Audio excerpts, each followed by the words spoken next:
Hello viewers, welcome to আরও হৃদয়। সবাইকে আরও একটা নতুন ভিডিওতে স্বাগতম। তো অনেকেই জানতে চেয়েছিলেন যে ইনফিনিক্স হট 9 প্লে এই ফোনটাতে ওটিজি কেন সাপোর্ট করে না। তো সেই জন্যই আজকের এই ভিডিওটা আমি বানালাম।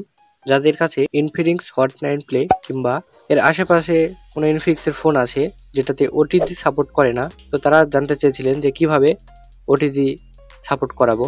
তো তাদের উদ্দেশ্যে বলছি, ইনফিনিক্স হট 9 প্লে এবং এর আশেপাশে কিছু মডেল আছে ইনফিনিক্সের যেখানে ওটিজির কোনো সেটিংসই নাই। এক কথায় বলতে গেলে এই ইনফিনিক্স হট 9 প্লে এই ফোনটাতে ওটিজি সাপোর্ট করে না। আপনি এখানে ওটিজি প্রবেশ করিয়ে মাউস কিংবা কিবোর্ড কিংবা আদার্স কোনো কাজবাজ করতে পারবেন না। এক কথায় বলা যায় যে ইনফিনিক্স হট 9 প্লে এই ফোনে ওটিজি সাপোর্ট করে না। তো আজকে ভিডিওটা এই পর্যন্তই। ভিডিওটি ভালো লাগে ভিডিওতে অবশ্যই একটি লাইক করে দিন। দেখা হচ্ছে পরবর্তী কোনো নতুন ভিডিওতে।